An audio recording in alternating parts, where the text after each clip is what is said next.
Selamat sore Bapak dan Ibu semuanya. Alhamdulillah kita kembali lagi bertemu di dalam rangkaian acara webinar series online kali ini. Semoga Bapak dan Ibu semuanya sehat-sehat ya hari ini. Amin ya Rabbal Alamin.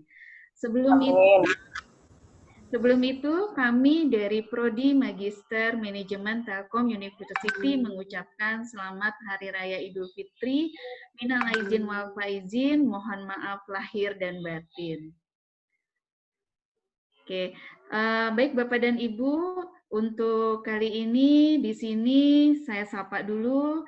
Kita sudah hadir dosen MM, ada Bu Dr. Ratna El Nugroho. Selamat sore Ibu.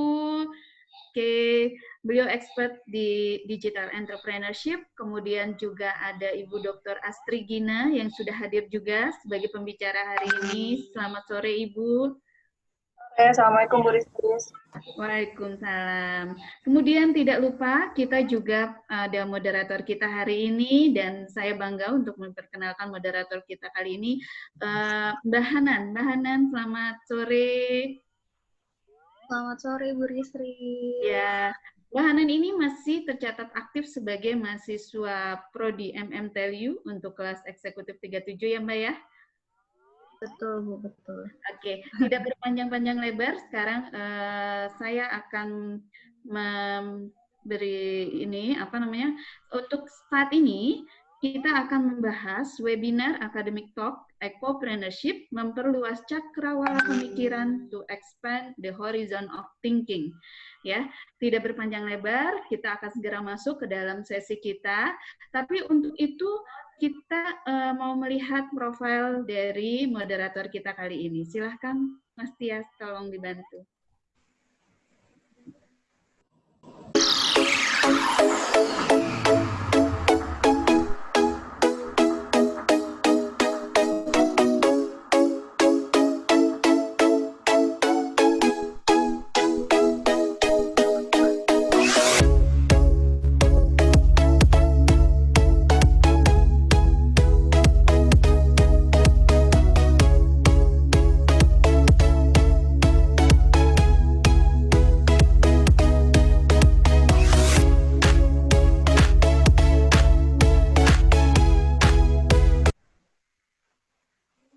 Oke, menarik sekali dari profilnya ya Mbak Hanan. Mungkin nanti bisa sumbang lagu ya di akhir acara ya Mbak Hanan ya? Iya, bisa. Kita pengen Masnya ketika menyanyi. Oke Mbak Hanan, saya serahkan untuk moderator acara hari ini. Monggo silahkan. Iya, terima kasih banyak atas waktu dan kesempatannya buat Bu Rizky dan teman-teman dari Prodi MM. Kesempatan yang sangat luar biasa bagi saya untuk menjadi moderator pada sore hari ini. Perkenalkan, nama saya Hana, sudah ditampilkan tadi di video sebelumnya.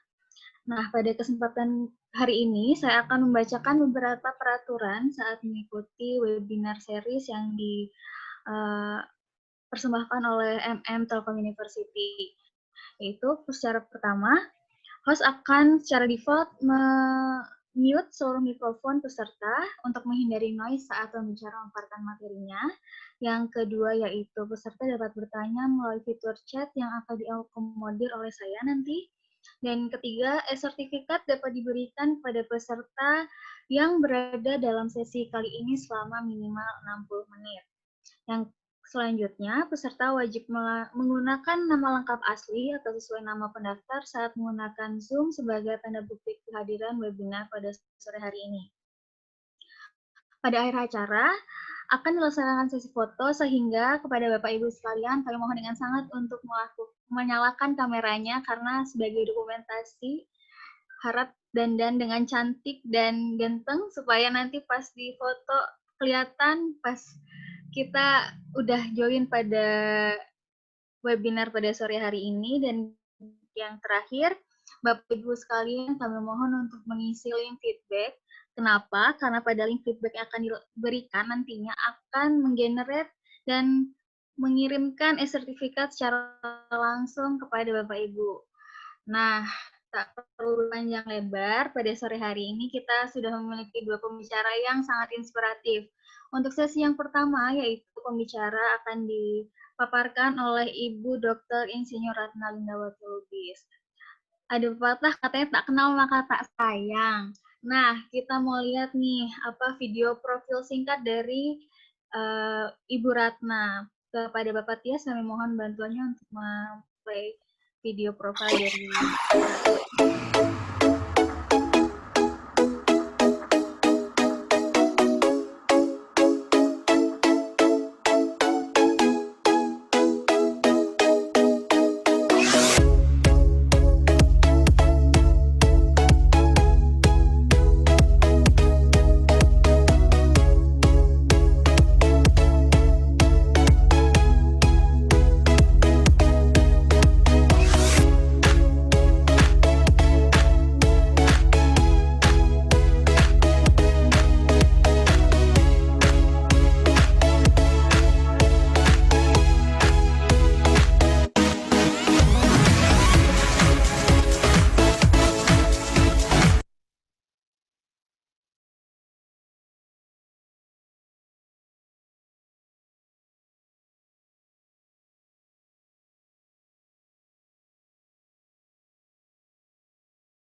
Ya, berikut profil singkat dari Ibu Ratna.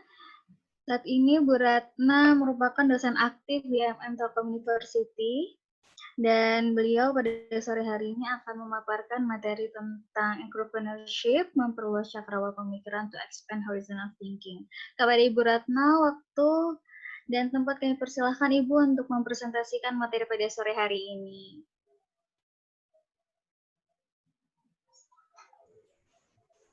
Terima kasih Mbak Hanan ya. Iya betul Ibu. Bu Astrid, Space Property semuanya ya. Selamat sore buat semuanya. Saya langsung ke share screen ya.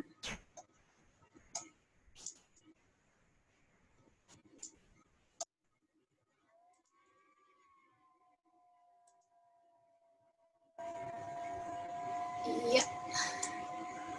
Geser-geser. Baik, terima kasih. Hari ini kita akan bincang-bincang santai ya tentang apa sih ecopreneurship, lalu digital ecopreneurship. Menggabungkan dua kata antara digital dengan ecopreneurship. Sementara ecopreneurship itu sendiri gabungan dari dua kata sebetulnya ya, ekologi dan entrepreneurship. Nah, saya mendapatkan inspirasi judul ini bukan datang begitu saja ya. Jadi ketika saya mengambil kuliah S3 di UPI,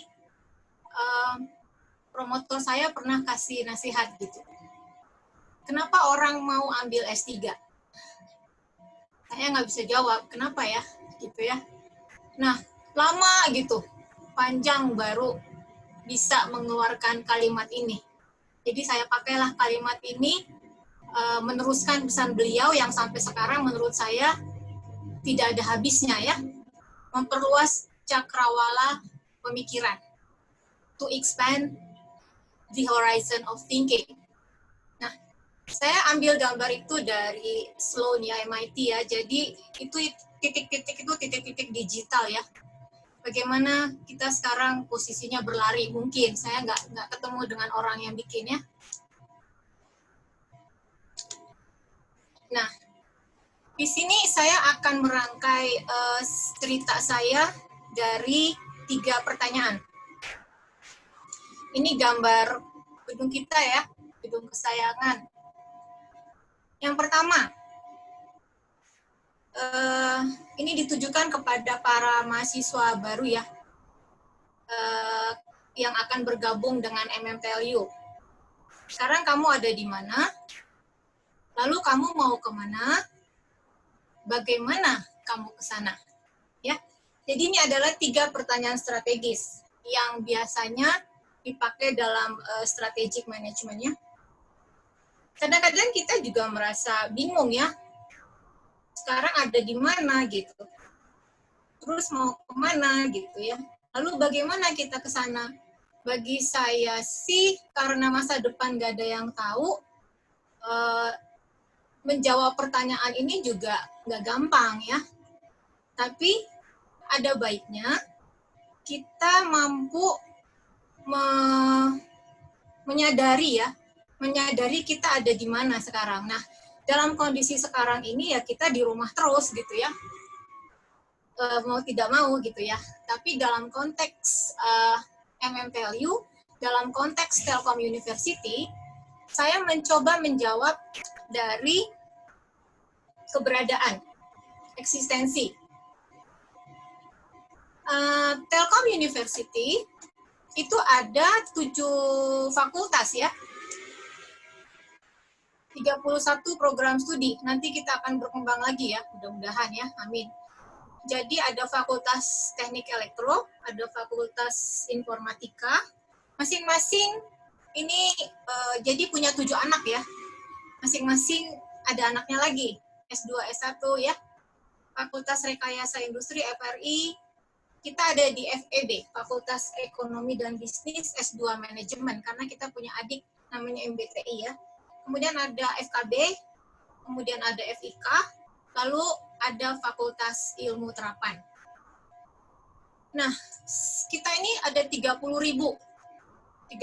student. Saya nggak tahu data terakhir, ini saya dapatkan sekitar ya 2 tahun yang lalu lah ya. Kemudian ada sekitar 42.000 lebih alumni. Jadi sangat luar biasa besar ya, kita keluarga besar. Jadi saya mulai dari sini. Where are we itu, jadi tadi kan kepada you ya, sekarang kepada saya dan kepada Bu Asri Gina. Kami ada di sini, kami ada di FEB, kami ada di S2 Manajemen.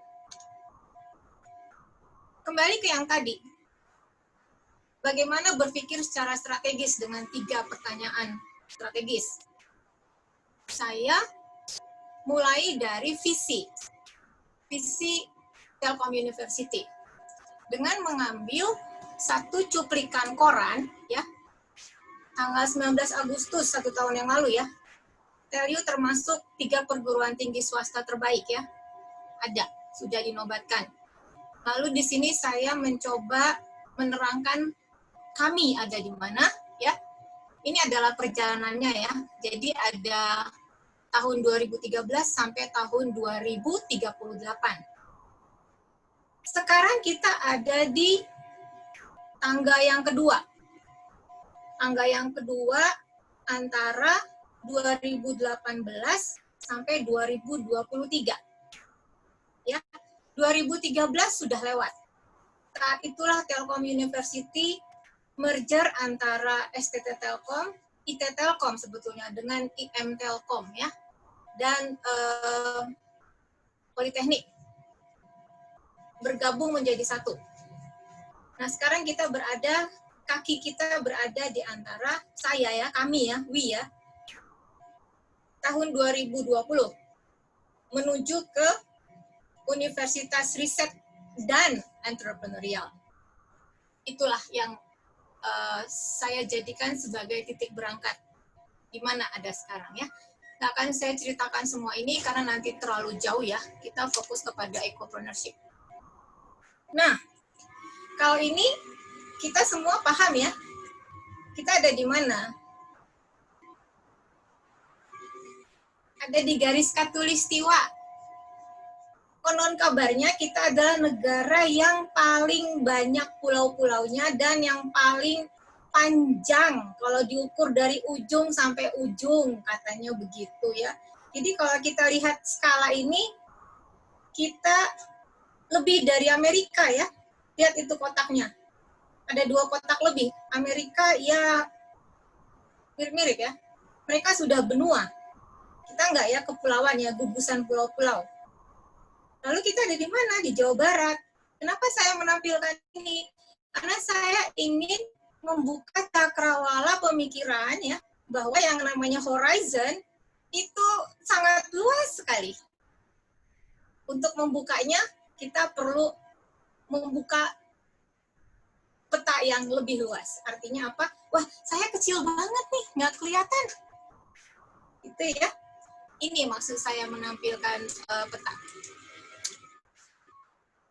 Sekarang saya sampai kepada judul.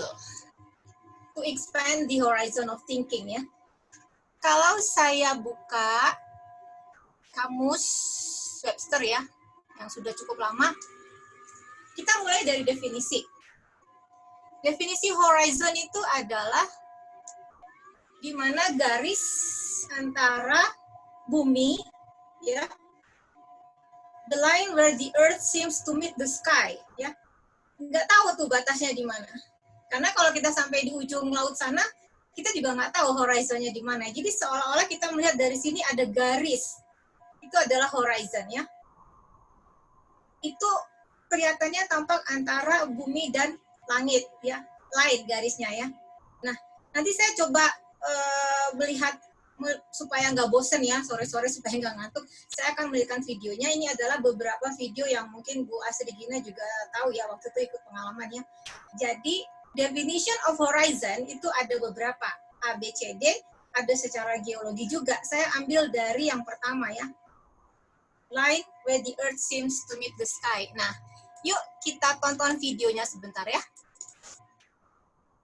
Now that we've seen the samples on the northern side of Dons Oranges Massa Forum, we're going to stop here for about 3, 4, 5 minutes. And we're being approached by Josephine Cheney. She is the owner, actually she is the fifth owner of the samples you see on your left-hand side of the train. She's courtesy from Calypso Trains. She's going to give you a small sachet of sea salt. Ada videonya, Bu. Oh, nggak ada ya? Iya, Bu, nggak buka ya? muncul. Iya, nggak muncul di layar kami, Bu. Oke. Saya Ibu coba buka. mungkin share screen-nya pas di videonya ya, jadi bisa kelihatan. Iya.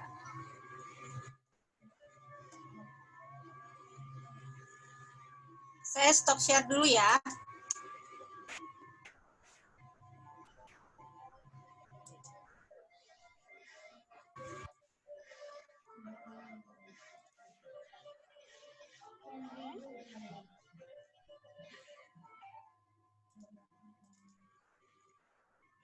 Now that we've seen the samples on the side of Dons Oranges Massa Forum, we're going to stop here for about 3, 4, 5 minutes.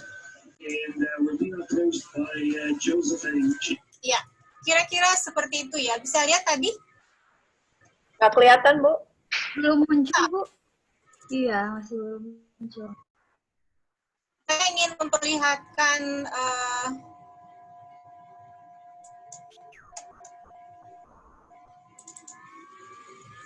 Now that we've seen the samples on the northern side of Dons Oranges Massa Forum, we're going to stop here for about 3, 4, 5 minutes. And we're being approached by Josephine Cheney. She is the owner, actually she is the fifth owner of the samples you see on your left-hand side of the train. She's courtesy from Calypso Trains. She's going to give you a small sachet of sea salt. The same sea salt that they cultivate, her and her family, they cultivate the same salt as you see on the left-hand side. So take one each, and I'm pretty sure you're going to enjoy it. It's genuine Mediterranean sea salt. Okay, thank you. It's the best in the world. Thank you. So I take the opportunity to say thank you for coming aboard Calypso Trains, and hopefully hope that you have a beautiful and wonderful day, Wednesday, here with us here at Dozo. Thank you.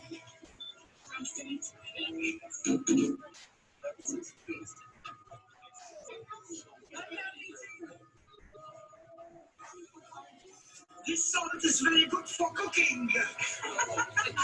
Yes, it's excellent for cooking because it's got a sharp taste. Huh? Good.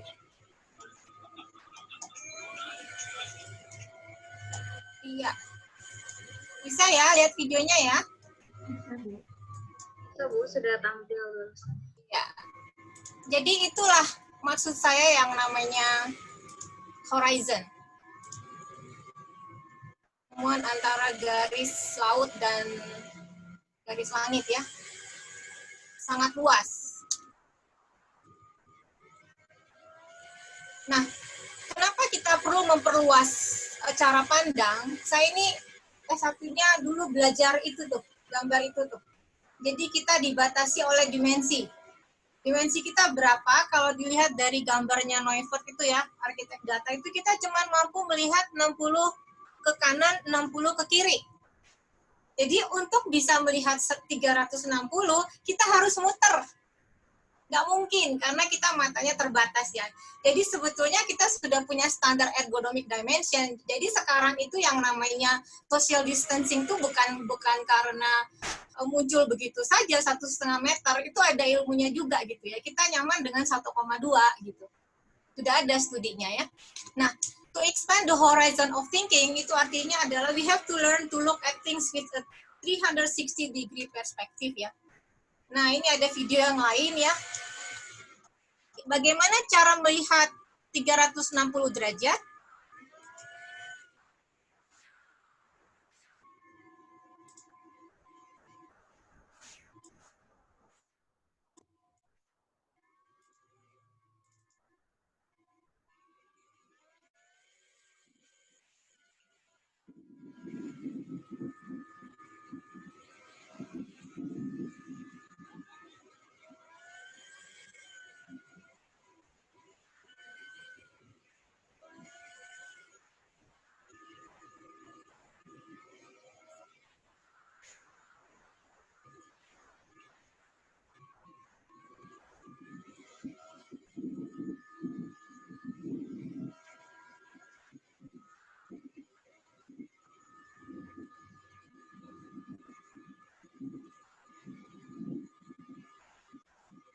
Kok nggak ada videonya, Bu Ratna? Wah, ada ya ampun, saya udah diam-diam nih. Belum muncul di kami, Bu. Diingetin. Coba. Now that we've seen the surface of the Salah. Maaf ya. Ini. Ada nggak? Masih belum, Bu. Masih tampilan dokumen Ibu yang muncul di layar kami, Bu. Stop share dulu ya.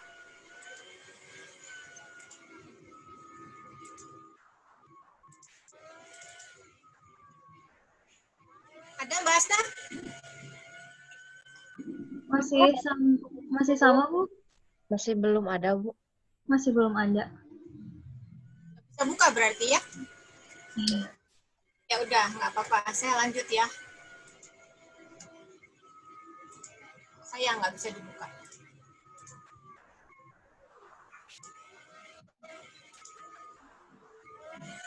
Ya, udah ya. Kembali ke slide, Mbak Hasna, Mbak Hanan. Udah ya? Enggak, ya sudah kembali ke slide. Bu, udah. Oke. Jadi sebetulnya itu adalah cara bagaimana kita melihat 360 derajat harus muter, ya. Saya langsung kepada ecopreneurship. Sepertinya kalau yang sudah mengambil mata kuliah ini sudah tahu ya. Jadi ecopreneurship itu kalau diceritakan dari dia punya silsilah ya. Dia punya pohon ya, pohon pengetahuan ya. Dari mulai matematika itu ada menyumbangkan ekonomi, bisnis, biologi, psikologi, sosiologi, turunlah menjadi eco-entrepreneurship. Jadi silsilahnya ada jelas. Ecopreneurship itu turun lagi menjadi sociopreneurship, technopreneurship, dan eco ya, sosio, tekno, dan eco ya. Sampai sejauh ini masih itu. Jadi kalau ada digipreneurship sebetulnya itu mungkin baru lagi ya, berbagai macam dengan perubahan segala macam.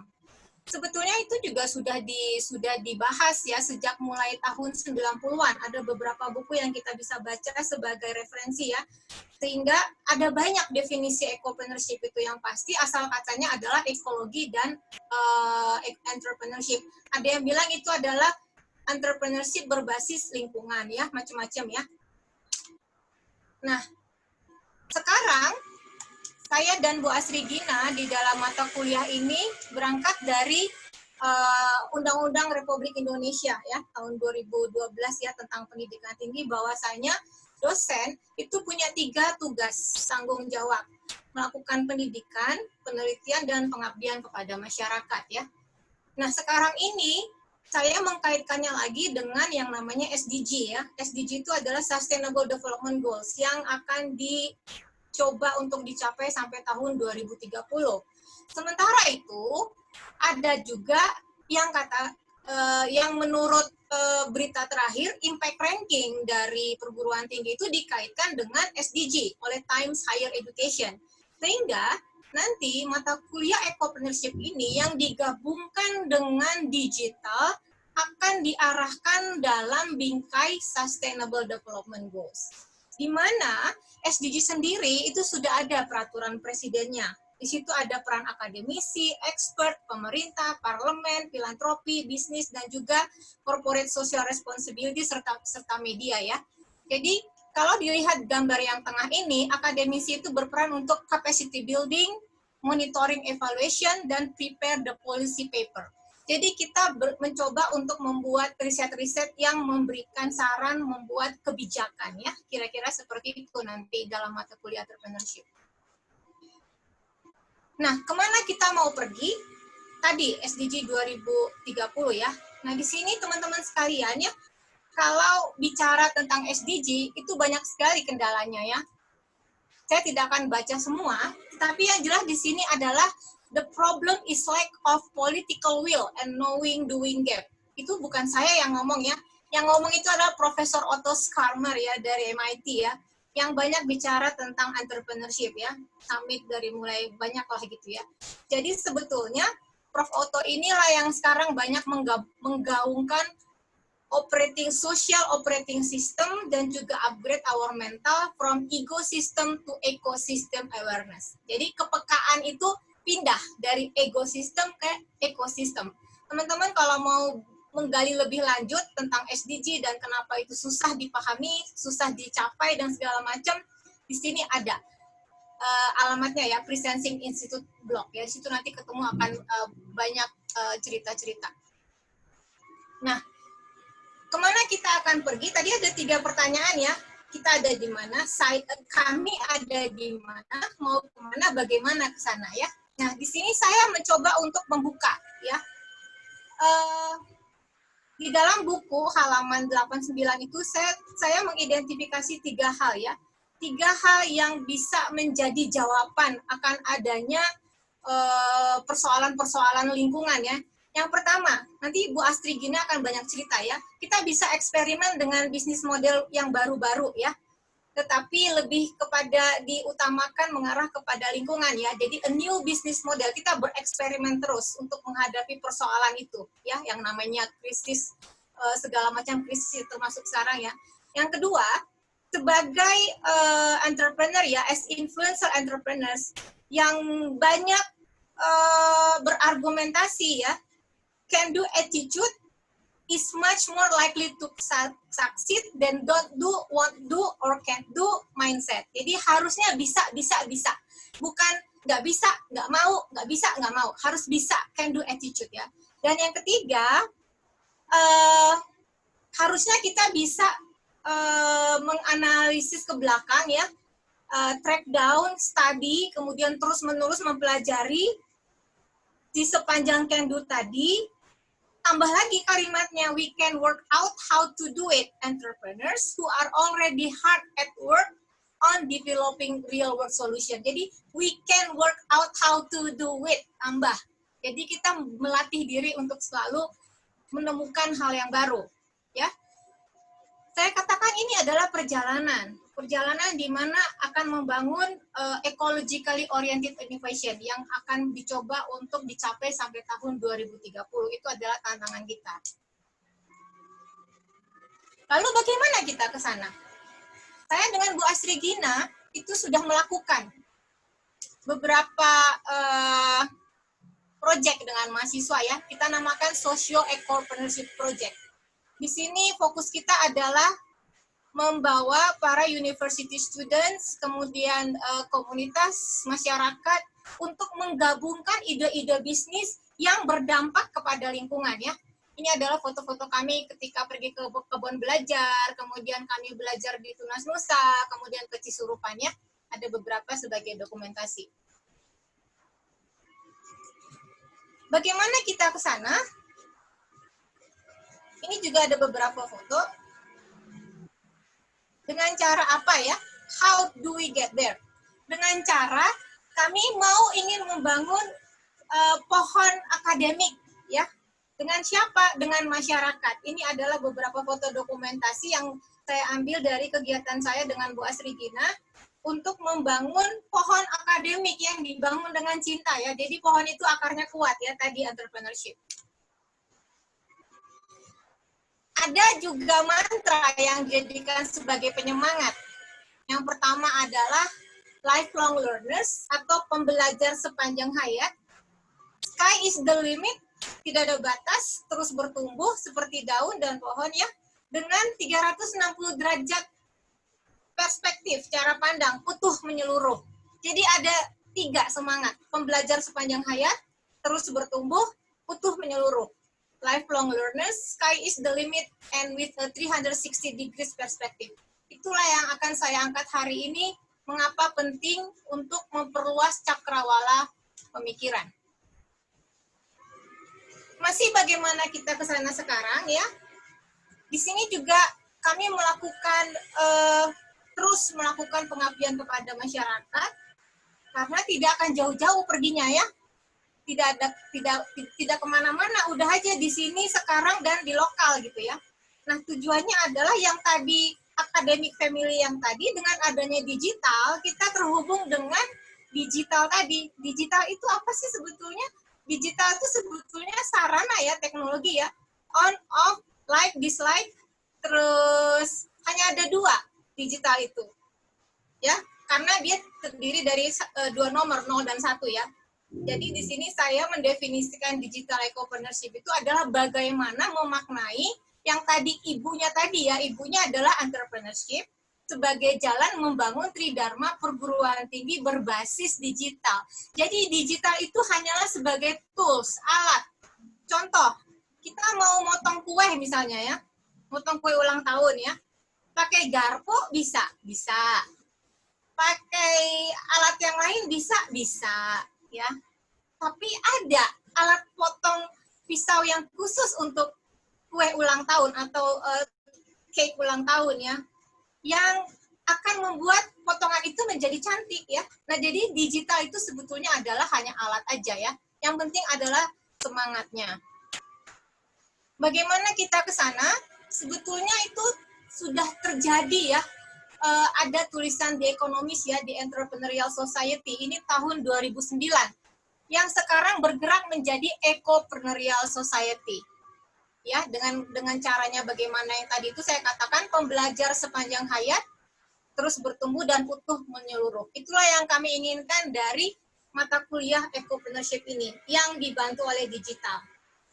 Teman-teman sekalian, sekarang ini kita tidak bisa bicara tanpa disruption ya. Sebetulnya itu sudah ada sejak 2011 ya. Nah itu juga nanti bisa cari, ada banyak lah mengenai disrupsi ya. Itu yang kami juga angkat pada saat mata kuliah ini nanti ya. Dan juga bagaimana pendidikan dan skills itu juga sangat beragam ya. Kalau kita lihat gambar sebelah kanan, ini saya ambil dari World Economic Forum, situ ada yang menjadi lifelong learning pathways, quality basic education, 21st century curricula, relevant specialist education, digital and fluency, and STEM skills, education dan innovation. Ini semua teman-teman bisa ambil dari web. Tinggal diklik aja, nanti akan terhubung garis mana kemana, garis mana kemana. Nah, dari sini kami mencoba membuat model yang namanya Ecopreneurship Disruptive Innovation, yang menggabungkan antara tridharma perguruan tinggi dan ecopreneurship. Jadi tridharma itu adalah sebetulnya irisannya ya, irisannya di mana kami akan ingin berkontribusi dengan global agenda. Jadi dibungkus oleh Sustainable Development Goals. Sementara ecopreneurship itu adalah entrepreneurship yang diarahkan untuk membuat bisnis model baru yang memiliki ekologi ya, ilmu ekologi. Itu ecopreneurship-nya. Nanti Bu Astri Gina akan cerita tentang inovatif university ya, akan lebih banyak ya. Tetapi di sini kami mencoba untuk menggabungkan kedua hal itu menjadi wujud nyata Tridharma perguruan tinggi. Kira-kira seperti itu dulu dari saya ya. Silakan Bu Astri Gina, mau dilanjut? Terima kasih Ibu Ratna atas materinya dan sudah memperkenalkan Telkom University ke teman-teman yang sudah join pada sore hari ini. Nah, sebelum beranjak ke Bu Astri Gina, ada baiknya kita melihat profil singkat supaya kita lebih mengenal profil Ibu Astri Gina seperti apa. Kepada Bapak Tias, kami mohon untuk play video profil singkat dari Ibu Astri Gina.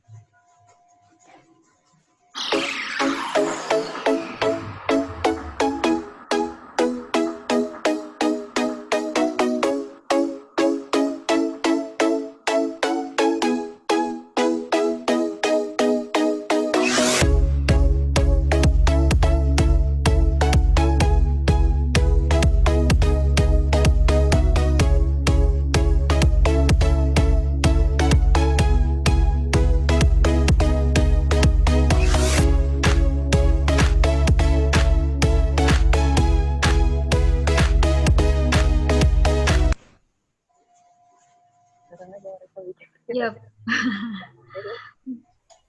Sudah dilihat teman-teman profil dari Ibu Dr. Astri Gina. Tak perlu menunggu lama, sepertinya teman-teman sudah tidak sabar untuk melanjutkan materi yang tadi sudah dipaparkan oleh Bu Ratna. Kepada Ibu Astri Gina, waktu dan tempat kami persilahkan. Oke, Assalamualaikum warahmatullahi wabarakatuh.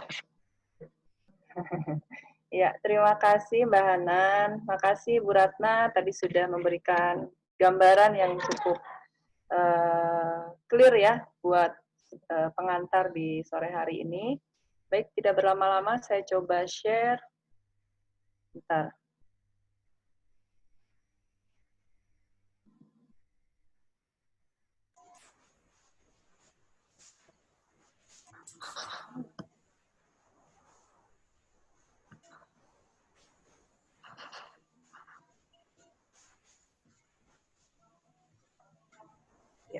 Sudah terlihat ya?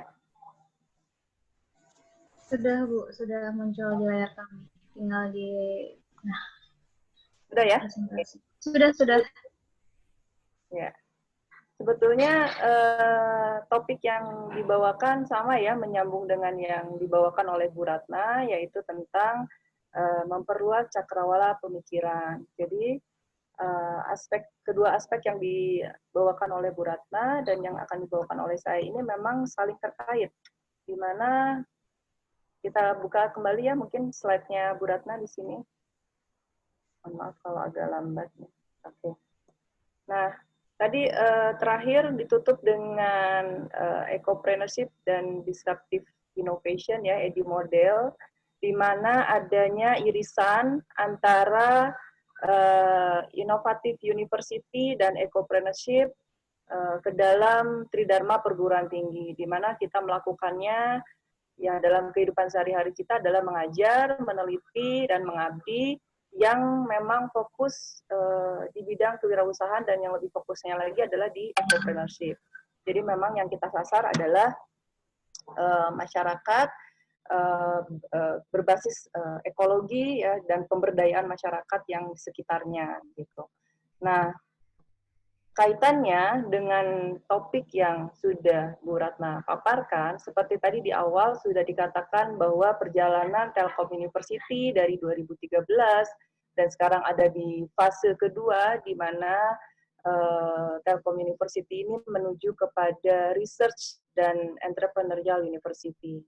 Mungkin yang lebih saya garis bawahi di sini adalah ke arah entrepreneurial university-nya, di mana dalam hal ini university dituntut untuk tidak sekedar melakukan sebuah agenda yang normatif ya. Artinya normatif itu ya hanya mengajar saja, riset cukup publikasi yang normatif, di mana publikasi hanya sekedar di jurnal, lalu melakukan pengabdian masyarakat yang hanya sekedar melakukan one shot time, artinya setelah pengabdian tidak ada follow up lebih lanjut gitu ya, tidak ada value lanjutan yang bisa kita follow up dan sebagainya.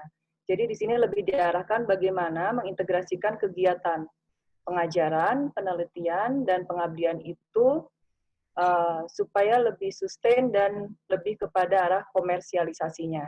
Artinya, bisakah kegiatan Tridharma tersebut kita arahkan memang untuk benefitnya, impact-nya adalah lebih kepada masyarakat, gitu ya.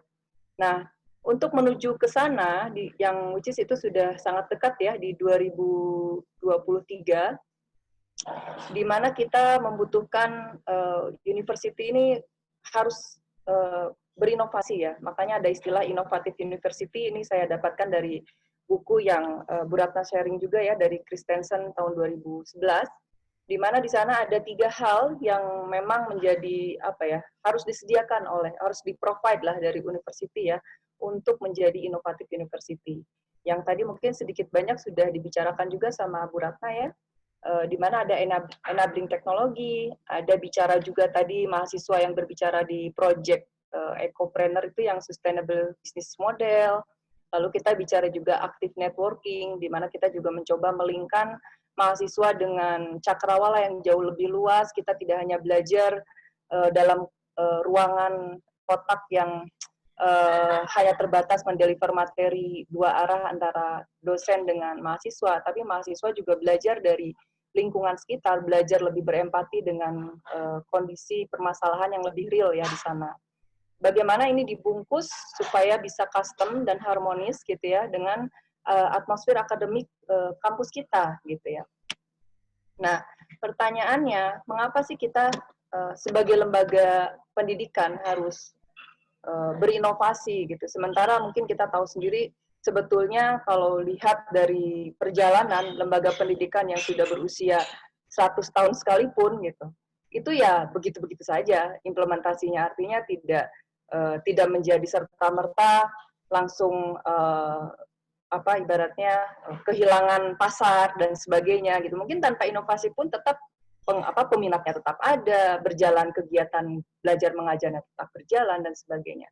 Tapi saat ini sepertinya hal tersebut harus kita pikirkan karena tidak cukup hanya sekedar melakukan hal-hal yang normatif gitu. Untuk menuju entrepreneur university kita harus berinovasi. Nah, mengingat saat ini kita sedang dalam era tuna. Ya, tuna itu apa ya, banyak juga istilahnya, ada VUCA, ada tuna gitu ya. Saya mengambil dari yang referensi terbaru di 2016, di mana segalanya serba unpredictable, di mana kita juga sekarang sebagai mungkin peran saya sebagai pengajar yang harus menjadi pendorong bagi mahasiswa untuk bisa menjadi agen perubahan, itu menjadi sebuah PR besar. Kenapa? Karena mungkin ketika, katakanlah 20 tahun yang lalu kalau misalnya mau mendidik seorang entrepreneur keluaran dari sekolah bisnis katakanlah, itu ya cukup saja sekedar mengequip mereka dengan skill-skill dasar ya, skill-skill dasar di mana mereka asal bisa jualan, bisa bikin inovasi yang standar, mereka sudah bisa jualan dan itu bisa dibuktikan di lapangan mereka sustain. Tapi sekarang sepertinya tidak bisa dengan hal yang normatif ya. Normatif artinya yang biasa-biasa saja. Bagaimana kita harus mendorong mahasiswa ini ketika kita akan mendorong mereka, katakanlah let's say mau menjadi entrepreneur ya. Karena salah satu dari agendanya Entrepreneur University adalah adanya kebutuhan untuk menciptakan entrepreneur-entrepreneur baru. Nah, ini menjadi sebuah tugas dari kampus ya untuk bisa memberikan materi secara efektif supaya apa yang akan kita tuju itu benar-benar tercapai. Namun ternyata tidak semudah itu ketika berbicara di ranah entrepreneur, karena kita mau menciptakan mahasiswa yang menjadi entrepreneur yang seperti apa, sementara era di sana, katakanlah era tuna seperti ini, sepertinya tidak semudah seperti 20 tahun yang lalu kita harus menciptakan dengan cara yang biasa. Karena apa? Ketika mencoba berbisnis di era tuna seperti sekarang dengan informasi yang serba ambigu, dan ada hal-hal yang mungkin tidak jelas di lapangan gitu ya, ada hal-hal yang unclear gitu ya, tidak bisa diprediksi. Hal itu tentunya membuat kebingungan bagi para pelaku usaha. Mungkin saya bisa sedikit berikan contoh dari yang sedang saya bina ya saat ini. Mungkin sedikit informasi bahwa dulu sebelum saya menjadi pengajar, saya ini sebetulnya aslinya tukang jahit gitu ya. Jadi ngajar itu sampingan. Fokus utamanya adalah menjahit dulu gitu. Menjahit kurang lebih 4-5 tahun gitu ya. Di sana sebetulnya banyak hal yang saya coba selami selain menjahit juga. Dan itu menjadi satu knowledge tersendiri bagi saya karena saya belajar bukan dari sekolah bisnis, tapi saya memang belajar dari para pelaku usaha secara langsung. Banyak hal-hal baru yang saya dapatkan karena saya mencoba trial error gitu ya. Beberapa lini bisnis pernah saya coba geluti, di mana itu tidak hanya sekedar fashion, ada juga lebih ke agronya gitu ya. Ada juga bicara di makanan gitu ya, dan usaha-usaha jasa gitu. Dan itu semua memang saya coba karena memang trial error gitu ya. Kalau dulu mungkin trial error tingkat kegagalannya tidak terlalu berasa gitu ya. Tapi kalau untuk saat ini masa iya gitu kita misalnya sebagai pendidik di kampus akan menciptakan mahasiswa yang nanti lulus hanya bisa melakukan trial dan error gitu. Nah, dalam berdasarkan pengalaman saya gitu, dan sekarang yang komunitas itu di mana tetap saya pupuk untuk berinteraksi terus, saya menjadi punya banyak informasi. Mungkin yang saya bisa kasih contoh yang saat ini masih konsisten adalah di bidang menjahit ya, Bapak Ibu mungkin yang bisa saya sharing adalah di sana di mana kondisi di era tunas seperti ini itu memang semuanya serba tidak terprediksi. Yang saya alami ketika saya masih menjahit dulu ya, sudah bisa diprediksi saya itu akan panen tuh di bulan apa gitu. Setidaknya Lebaran lah, Idul Adha, atau ketika anak-anak mau masuk sekolah di sekitar bulan Juni gitu ya, Juni Juli gitu, itu tuh menjadi panen-panennya para penjahit gitu. Nah itu masih bisa terprediksi seperti itu karena lingkungannya sudah kayak seakan-akan itu udah kayak common sense atau zona nyaman bagi para penjahit bahwa udahlah yang penting di 3 momen itu kita bisa maksimal. Nah ternyata ya para rekan-rekan saya penjahit yang sampai sekarang masih menjadi penjahit dan masih berkomunikasi dengan saya itu ternyata tidak semudah itu gitu, tidak bisa menggunakan pola-pola lama gitu, di mana mereka sekarang merasa bahwa banyak hal-hal yang tidak terduga gitu. Ternyata dengan kondisi pandemi seperti ini, boro-boro mikir 3 waktu yang akan panen gitu ya, sepertinya menggapai waktu yang paling terdekat saja sudah sangat di luar dugaan mereka, sehingga banyak sekali dari mereka yang melakukan pivot ya, banting setir untuk tidak menjalani bisnis yang sesuai dengan yang biasanya dikerjakan. Karena apa ya? Karena begitu banyak hal yang memang serba tidak pasti, tidak bisa diprediksi, dan mereka juga tampak kebingungan, walaupun sebetulnya mereka sudah menjadi penjahit 15 tahun, ada yang 20 tahun, bahkan ada yang sampai 25 tahun. Itu pun tetap dalam era seperti ini ketika mereka tidak bisa berinovasi, ya alhasil beberapa dari mereka akhirnya banting setir untuk hanya sekedar bertahan hidup. Nah itu yang fenomena-fenomena seperti itulah yang menjadi masukan ya bagi kami di universitas, terutama saya sebagai pengajar kewirausahaan, apa sih yang harus kita lakukan supaya kalaulah kita mau menciptakan seorang mahasiswa ini menjadi entrepreneur, entrepreneur ini harus yang adaptif ya dengan lingkungan. Entar ada nama apa lagi mungkinnya eranya setelah tuna gitu ya. Dan bagaimana biar mereka bisa sustain, itulah kata kunci yang mungkin tadi Bu Ratna sempat share ya, bahwa kita tidak hanya sekedar berbicara bahwa yang penting bisnisnya dimulai. Nah, sekarang ternyata tidak bisa hanya sekedar berbicara dimulai, tapi juga harus memikirkan bagaimana bisnis itu bisa sustainable gitu ya. Makanya kita mencoba untuk melakukan kombinasi-kombinasi ya dalam pembelajaran. Bagaimana kita memberikan value yang bisa kita berikan kepada mahasiswa bahwa berpikir itu harus holistik gitu. Bagaimana mereka bisa terjun ke masyarakat tanpa berpikirnya yang separoh-separoh gitu ya. Gimana caranya supaya mereka juga mulai peduli, berempati dengan lingkungannya dan sebagainya. Nah, ini ada slide tentang sedikit materi ya tentang kenapa sih sebetulnya inovasi di lapangan itu banyak gagal. Kalau tadi dibicarakan mahasiswa sekarang sudah tidak bisa lagi melakukan sekedar hanya normatif bisnis. Karena apa? Karena data juga banyak membuktikan bahwa established business ownership di Indonesia ini cukup rendah ya. Artinya kalau cukup rendah itu dibandingkan dengan negara-negara yang terdekat dengan Indonesia, mungkin dibandingkan Malaysia, Singapura gitu. Ya jauh lah kalau memang kita mau membandingkan dengan negara-negara maju. Dengan negara-negara yang terdekat dengan kita pun sebetulnya posisi kita itu tidak lebih unggul gitu ya. Kenapa? Ya karena ternyata kalau zaman dulu kita mau berbisnis, orang tuh mikirnya ya udahlah kita bikin dulu perencanaan gitu ya. Mungkin sudah pada biasa juga mendengar istilah business plan ya. Kebanyakan orang pasti akan langsung mengambil kertas, coret-coret, bikin business plan yang baik dan sebagainya. Ternyata dalam era tuna seperti ini, inovasi itu banyak gagal justru di saat orang membuat perencanaan yang begitu baik gitu ya, begitu sempurna gitu ya, good plan, solid strategy, ya, melakukan market riset yang sangat mendalam di awal gitu ya, pokoknya gimana caranya supaya perencanaan itu terlihat sempurna gitu. Ternyata malah inovasi itu keburu gagal. Kenapa? Karena ya mungkin kelamaan bikin plan-nya ya, kelamaan bikin plan sementara di luar sana eranya sudah serba cepat gitu ya, turbulensi, semua serba tidak terprediksi gitu ya, volatil lah ya, cepat gitu, rapid gitu, semuanya serba cepat.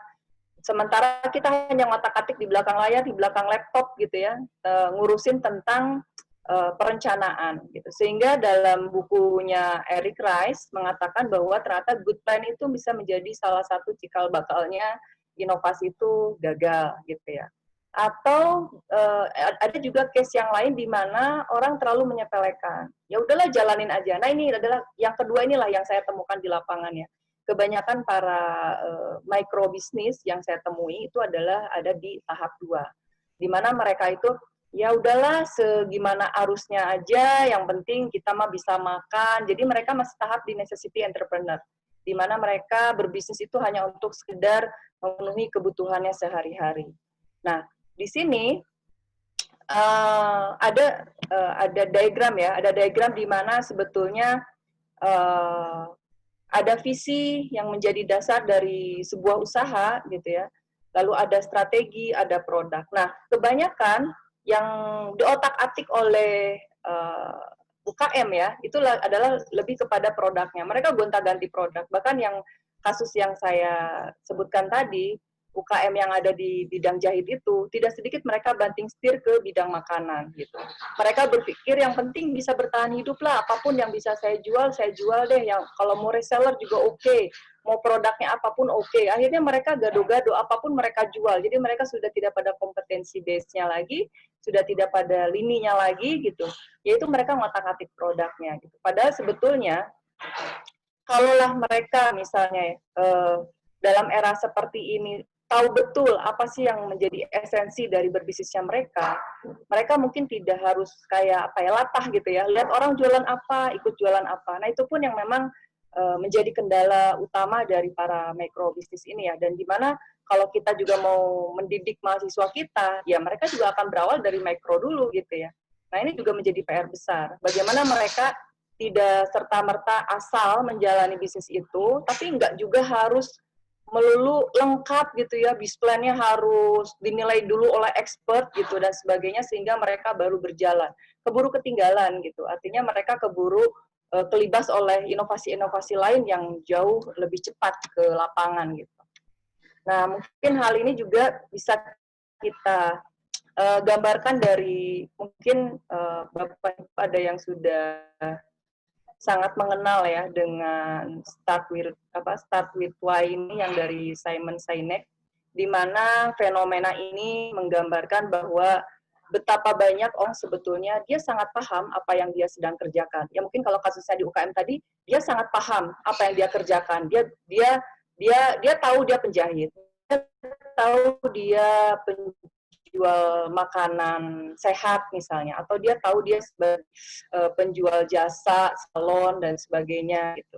Tapi kadang-kadang ya banyak mungkin kasusnya dia yang penjahit ya, mungkin dari 10 itu hanya 2 lah, mungkin 20% aja yang mereka tahu bagaimana cara menjalankan bisnis menjahit dengan benar gitu. Artinya di lapangan ini masih banyak PR bagi para pendidik seperti saya dan Bu Ratna mungkin ya, untuk mengedukasi, bukan hanya sekedar mengedukasi siswa yang menjadi kewajiban kami karena beliau sudah menjadi peserta didik kami di Telkom University, tapi juga kita ada PR besar di mana masyarakat juga butuh uluran tangan dari kampus gitu ya, karena ternyata banyak orang yang tahu bagaimana banyak orang yang cuma tahu apa yang dia kerjakan, tapi dia tidak tahu mengerjakan itu dengan yang baik itu seperti apa. Apalagi kalau yang lebih jauh ditanya, kenapa sih kamu jadi penjahit gitu ya? Ya sudah, mereka juga blank aja untuk menjawab alasan kenapa dia mau menjadi seperti itu gitu. Nah ini sebetulnya hal-hal seperti ini menjadi satu hal yang urgent. Kenapa? Karena kalau berdasarkan best practice yang ada di lapangan gitu, para pebisnis yang katakanlah kalau kayak merek handphone kayak Apple gitu ya, dan beberapa perusahaan yang memang terbukti sukses, itu memang berawal dari dia mengetahui filosofinya mendirikan sebuah usaha itu karena apa. Jadi memang faktor motif ini begitu penting dalam mendirikan sebuah bisnis. Makanya kami mencoba untuk mencari sesuatu yang menjadi value thing ya, untuk mendeliver materi kepada mahasiswa itu tidak hanya sekedar normatif entrepreneurship. Saya dan Bu Ratna berkomitmen untuk mencoba tidak hanya sekedar berpikir internal, tapi bagaimana kita bisa merangkul yang ada di luar sana. Makanya kita mencoba untuk berkontribusi memasukkan adanya aspek lingkungan yang secara tidak langsung sebetulnya ketika kita memasukkan aspek lingkungan ke dalam why-nya dari materi ini gitu ya, dari cara kita mendrive mereka menjadi entrepreneur ataupun mau menjadi konsultan ataupun sekedar hanya punya jiwa kewirausahaan gitu ya, itu ternyata impact-nya cukup besar. Kenapa? Karena tanpa disadari mereka juga sebetulnya sudah mencoba memberdayakan masyarakat sekitar. Karena mau nggak mau ketika berbicara lingkungan, itu mau tidak mau akan melibatkan pemberdayaan dari masyarakat setempat. Makanya alasan inilah yang dibundling ke dalam mata kuliah yang saat ini mungkin Bu Ratna yang mendeliver itu gitu ya, bersama dengan saya di tim teachingnya, dan kita mencoba mengarahkan filosofi untuk melakukan sesuatunya kita lakukan karena dampak sosial yang ingin kita capai gitu. Kita ingin berkontribusi lebih jauh terhadap lingkungan kita karena kita mencintai lingkungan kita supaya tidak menambah kerusakan. Dan kita juga ingin memberikan kontribusi lebih supaya bisa memberdayakan orang-orang di sekitarnya sehingga mereka punya punya penghidupan yang jauh lebih layak gitu. Nah, kalau kita bicara why ini kan bicara masalah motif ya. Jadi motif ini yang coba kita arahkan supaya mahasiswa punya semangat ke arah sana gitu. Dan bicara how-nya ya bicara action-nya ya. Tadi beberapa foto yang foto-foto keseruan kita di lapangan gitu ya, di mana beberapa series project eco-partnership yang kita lakukan di lapangan tuh memang sepertinya melelahkan, tapi semua orang tidak ada yang merasa lelah gitu ya. Semua orang merasa happy. Kenapa ya? Karena kita melakukan sesuatu yang bisa menyenangkan orang-orang di sekitar gitu. Kita bisa do something gitu ya, daripada sekedar hanya duduk di bangku perkuliahan gitu. Kita bisa melakukan sesuatu yang beyond, tidak hanya sekedar membaca buku dan hanya lihat YouTube gitu ya, dan sebagainya.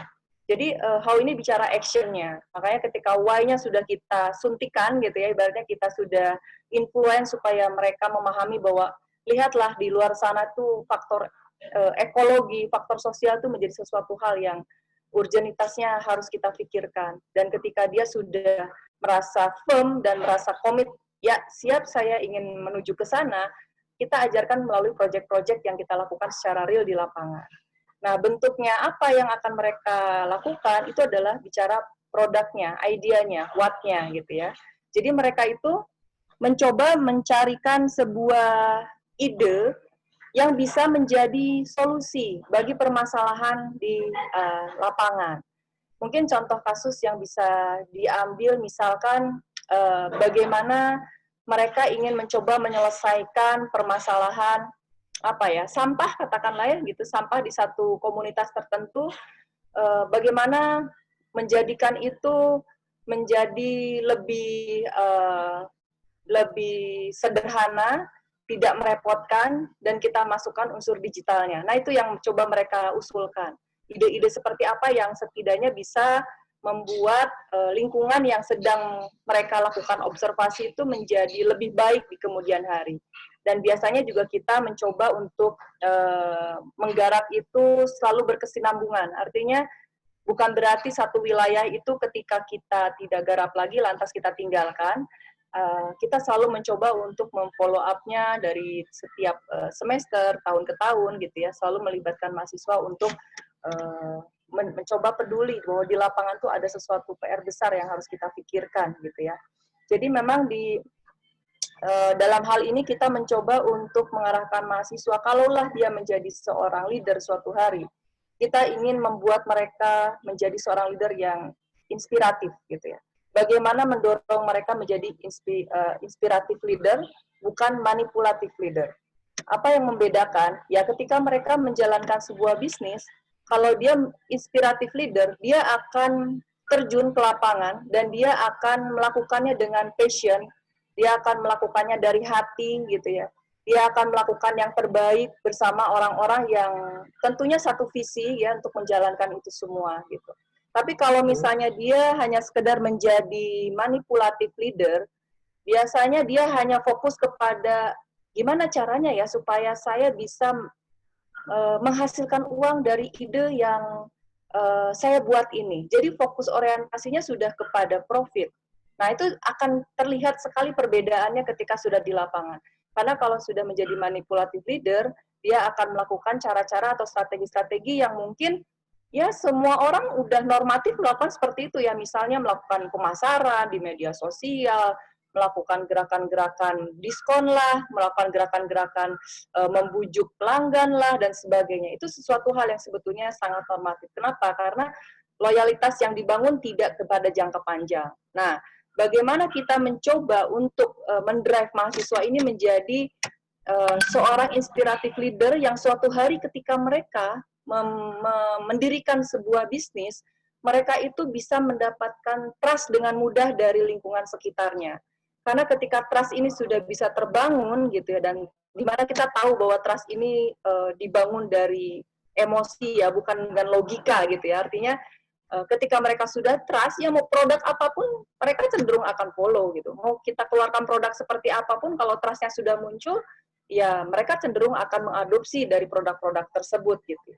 Jadi ini menjadi tugas kami, bagaimana caranya mahasiswa yang keluar dari kampus, dari MM ini terutama bisa menjadi inspiratif leader gitu ya. Bagaimana mereka ketika menjadi konsultan pun, ya konsultan yang inspiratif. Mereka bisa mendorong orang-orang yang mungkin selama ini berkonsultasi kepadanya untuk bisa lebih punya value, gitu ya, seperti itu.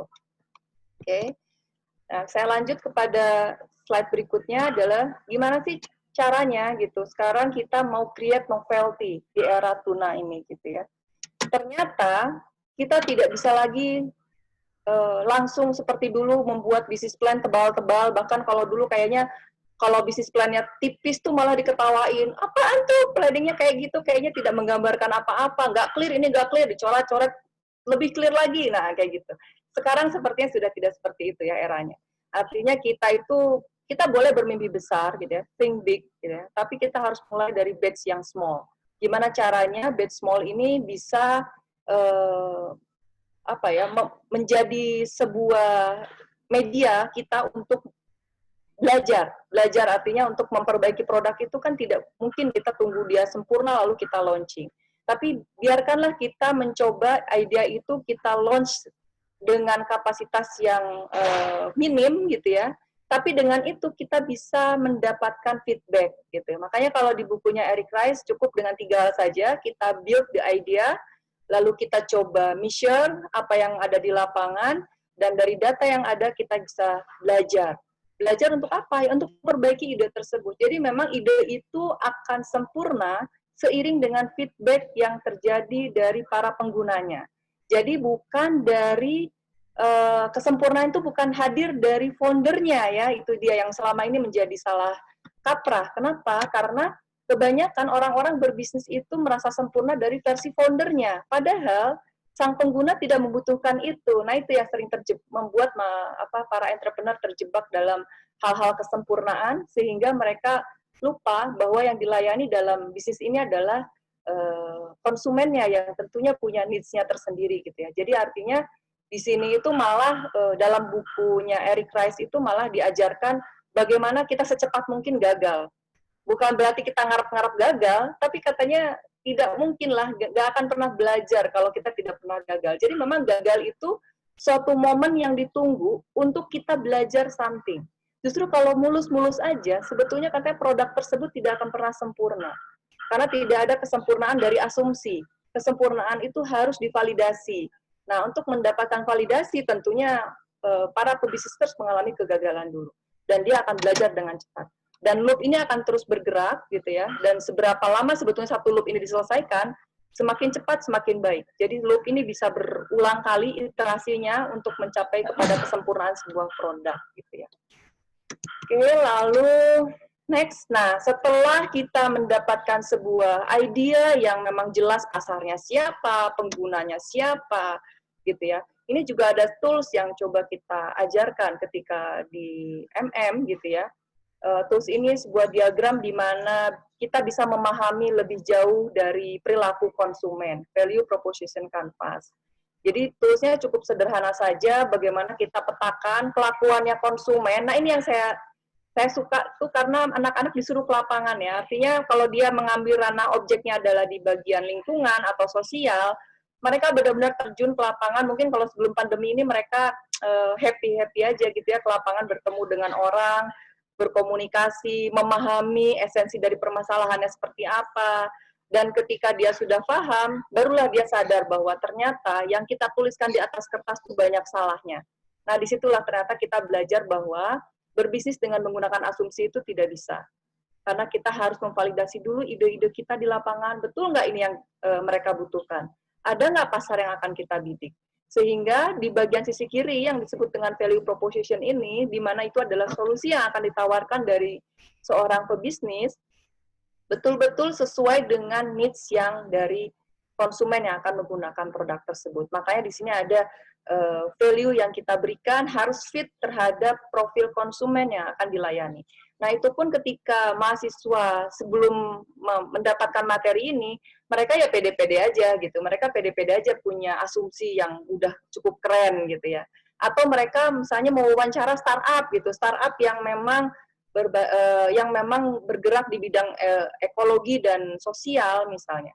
Mereka menganggap bahwa ide-ide itu sudah cukup baik, dan ternyata setelah dicek di lapangan, ada saja hal-hal yang sebetulnya luput dari pandangan seorang founder. Nah, itu yang kita harapkan mahasiswa kita juga bisa belajar dan bisa memberikan sebuah feedback yang meaningful ya terhadap kalaulah dia misalnya tidak memiliki bisnis sendiri, tapi dia misalnya mengambil bisnis orang lain, setidaknya dia terlatih untuk menjadi seorang konsultan yang handal, konsultan yang inspiratif lah gitu ya.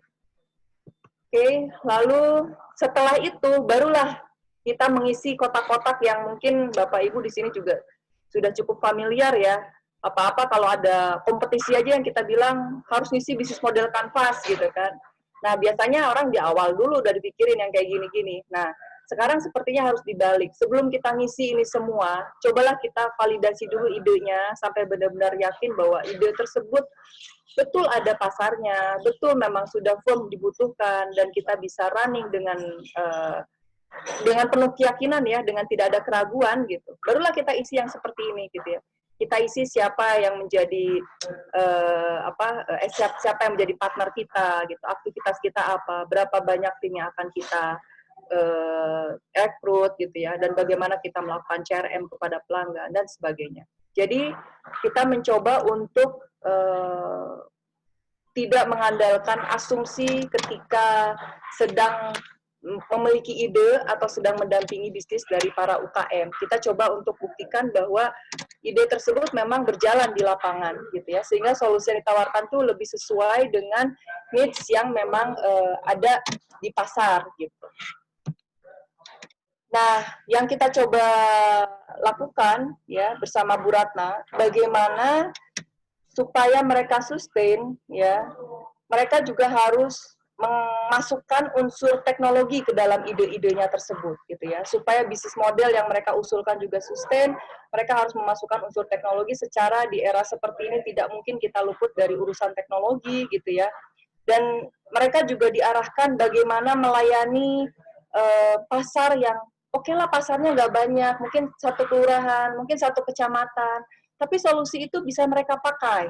Ketika itu sudah firm, memang itu bisa berjalan model bisnisnya, kan perkara berikutnya hanya tinggal copy paste kepada area-area lain. Nah, itu yang harus kita arahkan kepada mahasiswa. Jangan dulu ingin menjadi pahlawan untuk seluruh dunia gitu ya, atau se-Indonesia gitu kan. Kita kadang-kadang pengen punya ide tuh yang mengejar kepada kesempurnaan. Mungkin banyak orang yang bermimpi ingin mendapat award apa gitu ya, tapi ternyata nggak bisa gitu. Artinya tidak hanya sekedar mengejar award, tapi kita juga harus berpikir ide tersebut berjalan untuk siapa. Dan kita tidak perlu berpikir terlalu besar. Kita bidik saja. Niche market pun itu tidak masalah. Bahkan beberapa contoh menunjukkan ketika berbisnis di niche market saat ini, malah itu lebih sustain daripada para pebisnis yang membidik pasar yang terlalu luas. Kenapa? Karena ya ketika membidik pasar terlalu luas, persaingannya juga cukup ketat di sana. Dan ketika orang menjadi post leadership di sana, ya ada yang lebih murah lagi gitu. Ketika dia memberikan pelayanan yang prima, ada yang lebih prima lagi dibanding dia gitu. Artinya semua itu serba cepat ya, bergerak serba cepat, harus dipikirkan dengan cepat.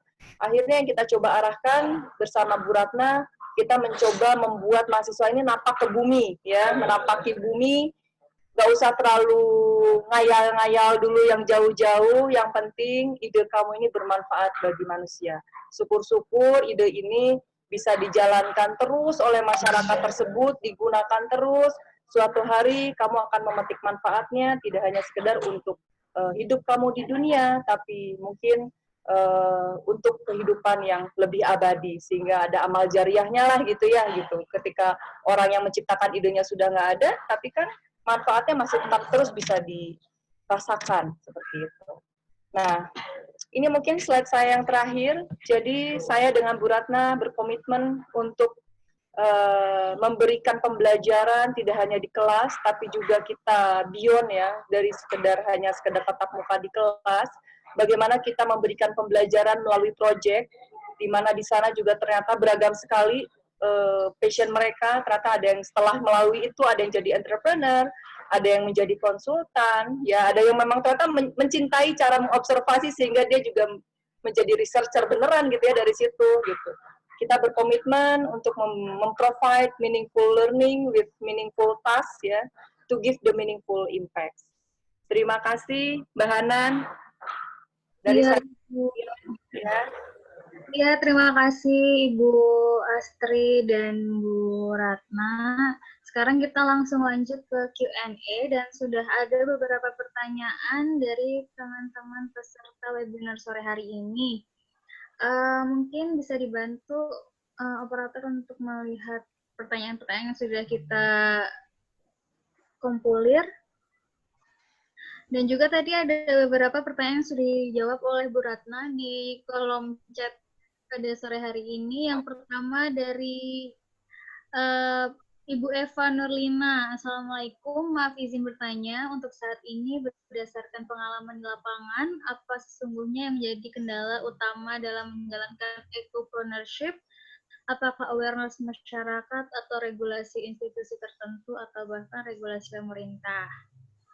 Mangga Ibu mau dijawab atau langsung dibacakan dulu tiga-tiganya? Siapa mau jawab, Bu Astri atau Silahkan, Ibu Astri atau saya mau Bu Ratna. mencerna. Apa sesungguhnya yang menjadi kendala utama dalam menjalankan ecopreneurship? Apakah kepekaan masyarakat atau regulasi institusi tertentu, bahkan regulasi pemerintah? Mbak Eva atau Ibu Eva ya. Ibu Eva itu tidak bisa dijawab dengan satu dimensi ya, karena itu sangat kompleks. Banyak yang bisa dijadikan sebagai terkait. Tetapi kalau mau disederhanakan ya, kendala utama dalam menjalankan bisnis berbasis lingkungan itu sebetulnya ya kendalanya ya hati nurani aja ya. Mau berbisnis itu mau untuk people, profit, and planet, atau mau hanya untuk profit aja. Jadi sebetulnya ada 3P ya yang diangkat oleh John L. Kington ketika menerangkan bahwa kita sudah mulai kehilangan sumber daya karena terlalu banyak yang serakah gitu. Jadi regulasi iya, kepekaan masyarakat iya, individu juga iya. Tetapi menurut saya yang paling mendasar adalah ketika kita membuka bisnis, pertanyaannya adalah itu, hanya buat saya sendiri, atau buat orang lain juga, people, atau buat planet. Itu aja sebagai prinsip utamanya. Kira-kira dari saya gitu ya. Lalu yang kedua, menurut Ibu bagaimana fresh graduate langsung menjadi entrepreneur atau sebaliknya, menimba ilmu, ada pengalaman dulu, dan bekerja dengan orang lain? Tadi juga saya udah jawab ya, tidak ada satu jawaban yang absolut ya, karena itu adalah pilihan ya. Mau belajar dulu baru mencari pengalaman, atau mau mencari pengalaman dulu, atau mau belajar, itu semuanya adalah pelajaran kehidupan kalau buat saya. Jadi ketika melakukan pilihan, saya mau arah yang ini, maka konsekuensinya saya mampu dan mau untuk menanggung risiko, gitu loh. Jadi itu adalah pilihan, karena kita menurut saya ya, manusia diberikan akal budi untuk bisa memutuskan mana yang baik, mana yang tidak buat dia. Jadi tidak ada yang jawaban yang tunggal ya. Masing-masing punya punya kemampuan untuk bertanya kepada diri sendiri ya. Yang ketiga berkaitan dengan COVID-19. Banyak yang semakin menyadari bahwa pandemi COVID-19 ini adalah akibat praktek sosial ekonomi dan merusak lingkungan. Kalau Mbak Alida Wahyuni mau menggali lebih dalam tentang kerusakan lingkungan, itu sebetulnya sudah muncul sejak dari zaman kapan ya? Karena apa? Satu hal yang paling mendasar adalah karena manusia sangat serakah. Ya, ada satu pertanyaan yang mungkin dari segi bisnis ya. Ketika saya beruntung, apakah saya mengambil milik orang lain gitu loh? Sama, ketika saya melakukan sesuatu, apakah saya mengambil semuanya dari lingkungan gitu ya? Jadi ada banyak sebetulnya. Kalau bicara soal kerusakan lingkungan, kita sudah punya banyak berita dan segala macam. Namun ya kembali lagi kepada diri sendiri gitu ya. Sampah dipisah nggak di rumah gitu ya? Antara yang organik dengan yang anorganik, antara plastik dengan sayur. Itu aja sih menurut saya dari awal, nggak usah mikir yang jauh-jauh lah. Di rumah udah cukup menjaga kebersihan nggak gitu loh. Karena semuanya kan asalnya dari diri sendiri juga. Kira-kira gitu ya dari saya. Mangga Bu Astri, mau ditambahkan silakan. Saya mute ya. Mangga Bu Astri, apabila ada yang mau ditambahkan dari 3 pertanyaan pertama. Sebenarnya kalau yang saya lihat itu ketika nomor 1 mungkin ya untuk Mbak Eva, di lapangan itu yang terjadi ketika kenapa sih ekopreneurship mungkin agak tidak terlalu berkembang gitu ya. Artinya kalau orang berbisnis di ranah itu tuh nggak yang sehebat orang-orang yang mungkin bisnisnya tidak eko gitu. Kenapa ya? Karena ketika berbisnis berbasis lingkungan yang berkaitan dengan sosial, yaitu tadi kembali kata Bu Ratna, kita karena melakukannya dari hati untuk tujuan sosial yang mulia, terkadang atau mungkin bisa dipastikan kita tidak bisa mendapatkan profit dari sana gitu. Kita tidak bisa mengharapkan adanya keuntungan dari user yang menjadi jasa pengguna dari ide bisnis kita gitu. Lantas dari mana gitu kan, harus dapat uangnya. Nah, itu yang selalu menjadi tantangan bagi para ekopreneur, karena pada dasarnya biasanya yang berbasis lingkungan ini nggak bisa mengandalkan usernya untuk mendapatkan profit. Karena yaitu berbisnis dari hati itu ibaratnya nggak bisa semuanya dihargakan dengan uang gitu ya. Mungkin saya dan Bu Ratna sudah melihat sekali di lapangan bahwa ternyata ide-ide apapun ketika misalnya kita kaitkan dengan lingkungan, sosial, boro-boro mikir profitnya, mikirin masyarakatnya mau menggunakan ide tersebut saja sudah satu tantangan besar. Karena kan itu bukan satu perkara sederhana ya, kompleksitas dari sosial dan ekonomi itu cukup kompleks. Sehingga kita selesaikan itu harus diurut, ibaratnya kalau diurut tuh benar-benar diruntut dari akar permasalahannya apa, dan sebagainya. Jadi ini memang bukan perkara mudah, jadi kenapa pergerakannya lambat, karena pekerjaan ini bukan sesuatu yang langsung instan diberikan hadiah berupa profit. Tapi ini ada sesuatu yang kalau once ini jalan, dan semua orang bisa sama-sama membesarkan ini dan membentuk sebuah engagement gitu ya, ini jauh akan lebih sustain. Kenapa? Karena orang loyal tanpa paksaan karena ngelihat iklan. Tapi mereka karena merasakan benefitnya untuk kehidupan mereka yang jauh lebih panjang. Mereka baru bisa merasakan entah itu 5 atau 10 tahun yang akan datang. Which is mungkin yang punya idenya entah masih hidup atau enggak gitu.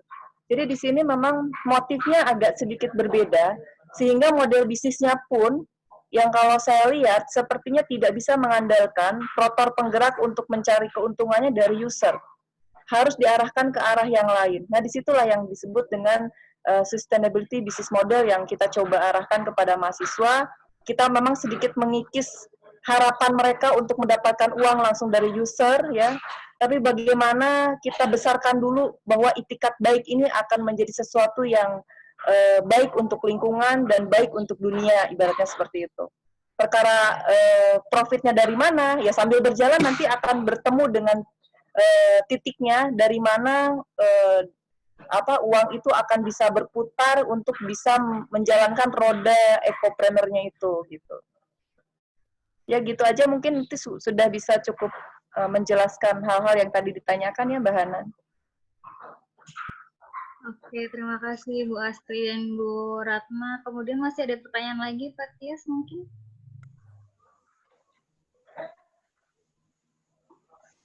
Nah, ada 3 pertanyaan lagi, Bu. Mangga, Bu Astri atau Bu Ratna yang mau menjawab terlebih dahulu?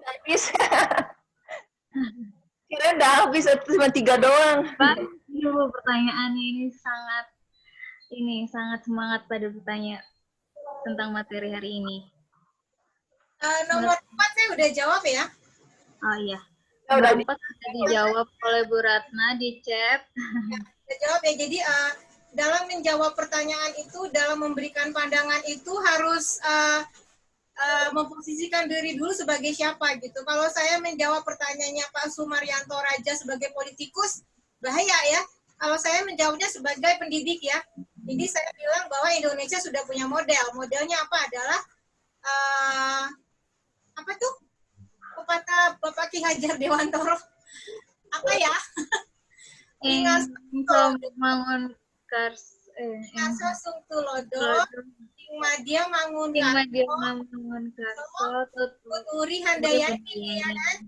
Jadi kami, Bu Astri Gina dan saya berusaha menjadi ingarso sung tulodo, apa tuh namanya? Memberikan contoh. Kemudian menjadi pendamping yang setia,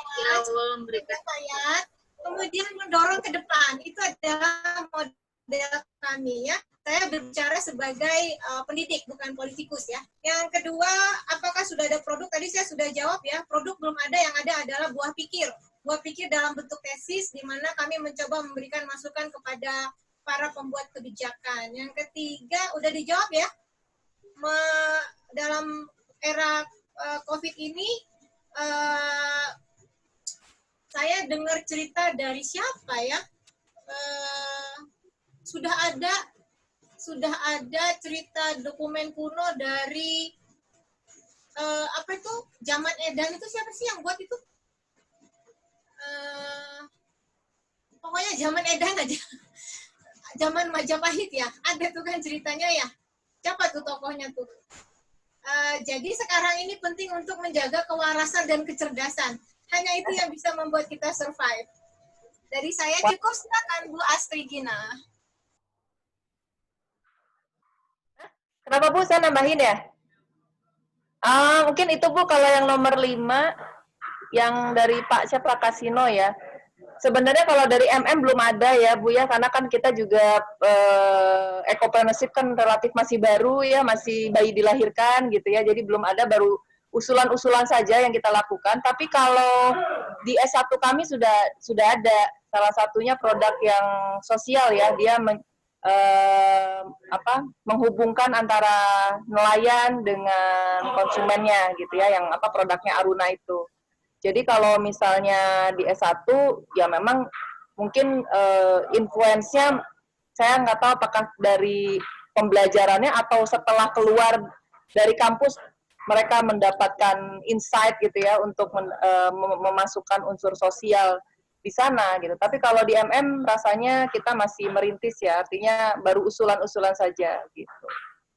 Oh tadi yang terakhir apa sih itu? Oh ya, bagaimana binaan kampus ya mengadopsi UMKM. Nah ini memang PR ya. Contoh yang saya tadi katakan ya, binaan saya yang di Penjahit sekarang kan sedang pivot nih, ceritanya gaya banget ya pakai istilah pivot. Banting setir lah ya, jadi tukang bakso sekarang karena dia harus bertahan hidup gara-gara kebingungan karena pegawainya itu galau, dan itu membuat galau bisnis ownernya. Katanya, Bu, saya takut nggak bisa, soalnya bingung ini lihat peraturan nggak boleh mudik tapi boleh pulang kampung gitu kan, saya takutnya nanti nggak bisa pulang beneran gitu. Jadi gimana ya caranya saya kayaknya kalau tetap di Bandung takut bener-bener nggak bisa ke kampung nanti gitu kan. Hal itu tentunya ya bikin bingung juga bagi pemilik bisnis, dan akhirnya dia banding setir kan ke bakso. Nah ketika dia sudah banding setir ke makanan gitu ya, yang saya coba arahkan adalah setidaknya satu, dia pakailah packaging yang ramah lingkungan gitu.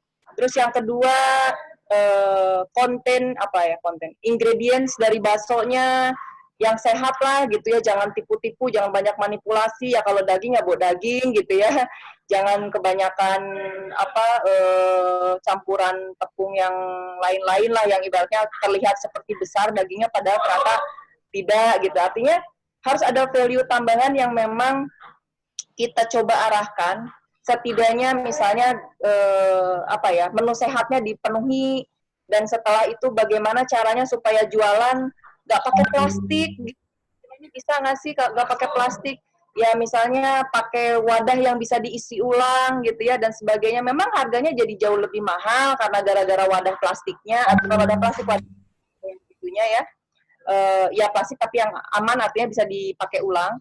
Tapi hal itu membuat jadi gerakan-gerakan baru ya di lapangan, sehingga kita bisa berkontribusi, setidaknya lah semua pelanggan yang beli bakso ke dia dipastikan tidak punya sampah plastik di rumah gitu. Setidaknya itu aja. Jadi kita coba arahkan untuk unsur ekonya itu lebih kepada dampak-dampak apa yang kira-kira kalau gara-gara orang beli produk ke dia itu bakal nyampah di rumah. Nah kalau masih ada hasil yang seperti itu yang harus dipikirkan oleh pebisnisnya gitu. Jadi bukan hanya sekedar yang penting bakso saya laku, yang penting packagingnya rapat ya, misalnya tidak jadi berjamur dan sebagainya, bukan hanya sekedar itu. Ternyata sekarang kita juga harus mencoba memikirkan bisa nggak sih produk yang dibeli oleh konsumen itu tidak menambah kotor lingkungan. Nah itu mungkin yang Pak siapa nih, Pak Nur ya, Pak Nur apa Bu Nur, mohon maaf nih, yang dari agribisnis ya, Brawijaya, mungkin salah satunya hal-hal sederhana saja dari packaging, dari ingredients yang sehat. Karena kalau kita menjual produk yang sehat, ya insya Allah masyarakat yang membeli produk tersebut juga akan lebih sustain. Dan ketika dia membelinya dengan packaging yang aman, insya Allah mereka tidak akan membuang sampah ke lingkungan gitu. Itu aja sih mungkin Bu Ratna, mungkin ada yang mau ditambahkan, silakan. Dari saya cukup. Itu tadi aja ya 3P ya. Kalau sekarang dalam konteks Sustainable Development Goals itu ditambah satu lagi, prosperity, kesejahteraan ya. Jadi kuncinya ya itu aja lah, cuman mau profit aja atau mau melayani orang lain atau mau apa gitu. Jadi memang berangkat dari situ kalau kita bicara konsep ECOP ya. Dari saya cukup ya, Bu Asri ya. Sudah, Mbak Hana? Oke, terima kasih Bu Astri, Bu Ratna sudah menjawab pertanyaan dari teman-teman. Mungkin ada beberapa pertanyaan yang belum sempat terjawab, yang sudah mengingat waktu yang cukup sore, dan pada kesempatan kali ini sudah gabung juga Ibu Siska, yaitu selaku Kaprodi S2MM. Mungkin Ibu Siska pada sore hari ini bisa menutup acara webinar series MM Telkom University, dan kepada teman-teman peserta diminta untuk on cam karena kita akan melakukan foto sesi di akhir acara. Mbak Hanan? Mbak Hanan? Iya, Ibu. Boleh minta satu lagi closing ya dari saya dan Bu Astri Gina ya? Ya, silakan, Saya Ibu. share satu lembar lagi dari PPT ya. Mangga. Oke.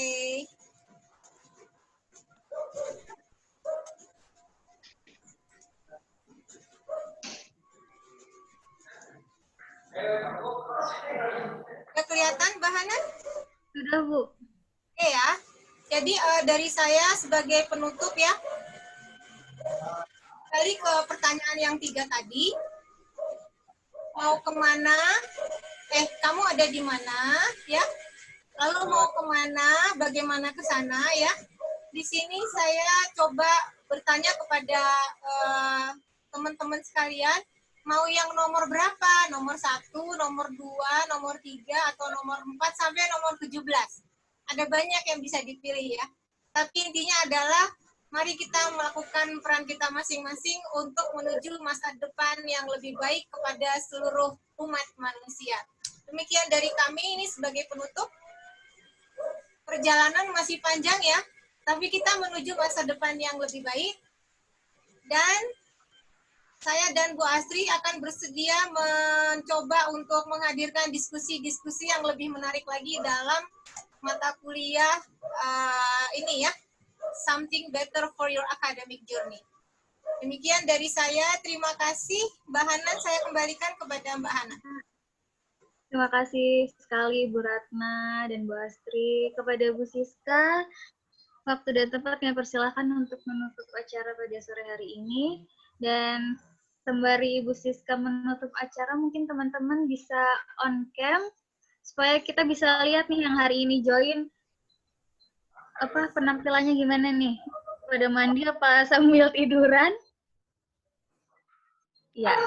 Ya, terima kasih Bu Hanan yang sudah memandu acara ini, dan juga Bu Tris, dan terutama untuk Bu Ratna dan Bu Astri Gina.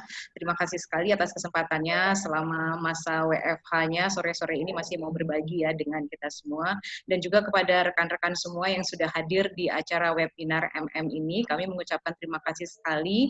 Insya Allah kegiatan ini akan rutin kami laksanakan sebagai kontribusi kami kepada Indonesia mengenai kedudukan kami sebagai institusi pendidikan manajemen bisnis ya. Dan dalam webinar series ini kami memperkenalkan bagaimana konsentrasi yang kami miliki, keunikan yang kami miliki, dan semoga dari webinar ini Bapak Ibu bisa paham ya tujuan dari pendidikan yang kami jalani, dan semoga juga bisa bergabung bersama kami untuk melanjutkan pendidikannya di MM Telkom University. Masih ada di minggu-minggu ke depannya pertemuan selanjutnya, masih ada yang terkait dengan human management ya, manajemen SDM digital. Kemudian selanjutnya masih ada tentang strategi digital, dan kemudian selanjutnya juga masih ada terkait fintech dan big data analytics serta corporate finance. Jadi kami tunggu kehadiran Ibu Bapak semua lagi di webinar-webinar kami berikutnya. Dan ya, sebagai penutup terakhir, karena masih masa Syawal, saya mengucapkan minal aidin wal faizin buat semuanya, mohon maaf lahir batin, dan terima kasih untuk teman-teman yang sudah mempersiapkan acara ini dengan baik, dan juga kembali Bu Ratna dan Bu Astri Gina, terima kasih atas sharing yang sangat super sekali ya, yang sudah menggambarkan bagaimana kontribusi entrepreneurship bagi pendidikan dan bagi kehidupan di dunia ini. Itu saja Ibu Hanan, terima kasih. atas bantuannya juga sudah memoderator acara ini. Ya, sama-sama. Terima kasih untuk Prodi MM untuk kesempatannya pada sore hari ini. Mohon maaf apabila saya ada kesalahan. Pada kesempatan sore hari ini, saya kembalikan lagi kepada Ibu Ristris karena ada beberapa pengumuman yang akan beliau sampaikan. Oke, terima kasih Mbak Hanan sudah menemani dua presenter kita, speaker kita kali ini. Ini adalah dua dosen MM yang memang khusus expert di bidang digital ecopreneurship.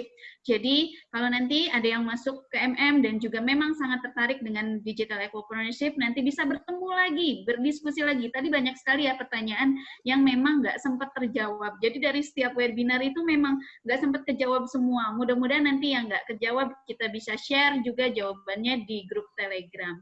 Ya, jadi seru ya kalau kita ngomongin tentang digital ecopreneurship. Kita berbicara ternyata bukan hanya bagaimana kita memperoleh profit, tapi juga kita melihat sisi sosialnya, dampak ke depannya seperti apa. Nah, untuk Bapak dan Ibu sekalian yang sudah bergabung, untuk webinar kali ini kita ada sesuatu yang baru, jadi untuk e-sertifikat biasanya kan menunggu lama ya. Nah, kalau sekarang silahkan ditunggu nanti admin dari kami, ada Pak Tias yang akan memberikan link di grup chat ini. Silahkan diisi link feedback dan e-sertifikatnya. Nanti otomatis setelah Bapak dan Ibu mengisi link feedback dan e-sertifikat ini, langsung e-sertifikatnya terkirim ke email Bapak dan Ibu semua. Ya, jadi tidak akan ada pertanyaan lagi di grup mana, Bu Ristris, e-sertifikatnya dan sebagainya ya. Silakan dicoba. Nah, nanti nama-nama yang terdapat di link feedback itu adalah nama-nama yang bertahan di sesi ini minimal 60 menit. Dan itu tadi sudah kita absen manual. Nah, akhir kata sambil silahkan mengisi link feedback dan e-certificate. Ini adalah untuk perbaikan untuk acara-acara webinar selanjutnya. Dan kemudian terima kasih Bu Siska. Akhirnya semua bisa melihat ya Ibu Kapolri kita. Nanti untuk yang daftar ke MM nanti bisa ketemu juga dengan Bu Siska. Kita masih banyak agenda, ada 3 agenda lagi ke depan, dan salah satunya tadi untuk minggu depan, tolong ditampilkan Pak Tias, kegiatan kita minggu depan kita akan bertemu dengan expert lainnya dari dosen MM. Kita akan membahas tentang digital business strategy, yaitu pada tanggal 5 Juni. Bapak dan Ibu, dari kemarin yang setia ya di Telegram, kita memang ada libur dulu, off dulu, mohon maaf ya. Jadi tidak setiap minggu ada, tiba-tiba saya kaget gitu di hari Jumat ada yang chat di grup Telegram, mana linknya, saya mau ikut webinar hari ini gitu. Ya, nah ini supaya tidak lupa untuk minggu depan tanggal 5 Juni kita akan ada webinar series online. Apa yang akan kita bicarakan? Kita berbicara tentang digital business strategi, dan memang di sini ada 2 speaker sebetulnya, punten di sini salah. Jadi speakernya Dr. Muhammad Awaludin, Pak Awaludin, beliau adalah CEO dari Angkasa Pura II dan juga menjadi dosen tetap di kami. Terus kemudian juga ada Pak Dodi Tricahyono PhD, dosen kami. Nah, kalau kita berbicara tentang bisnis strategi, nanti kita nantikan pembahasan yang lebih seru, karena sekarang semua spesialisasi di MM itu berbau digital. Begitu ya, sambil diisi ya untuk link feedback dan chatnya. Kemudian terima kasih Bapak dan Ibu yang sudah hadir, dan juga ada untuk Bu Ratna dan juga Bu Astri Gina, terima kasih banyak sudah sharing banyak, membuka cakrawala kita ya, membuka cakrawala kita tentang ecopreneurship ya, terima kasih banyak. Terus kemudian saya mau say hi juga, di sini ada dosen-dosen MM yang lain. Ada Pak Dr. Brady Rikumahu. Oke, ada Bu Mayarianti, sudah ketemu ya minggu lalu webinarnya. Terus kemudian juga ada dosen-dosen yang lain, ada Ibu Triwi Darmanti, terus kemudian ada Ibu Mediani Kris Eka Putri, ada Ibu Mia Sugiat, ada tadi Pak Dr. Pakti Sitorus. Nah, ini juga dosen-dosen dari Fakultas Ekonomi dan Bisnis. Terima kasih banyak Bapak dan Ibu, silahkan sebelum meninggalkan ruang meeting online ini, silahkan diisi dulu link feedback-nya supaya nanti bisa mendapatkan sertifikatnya. Terima kasih Bapak dan Ibu, Assalamualaikum warahmatullahi wabarakatuh. Sampai jumpa pada webinar berikutnya. Sudah boleh live ya? Sudah Boleh. Ibu, mangga. Assalamualaikum. Waalaikumsalam. Waalaikumsalam warahmatullahi wabarakatuh.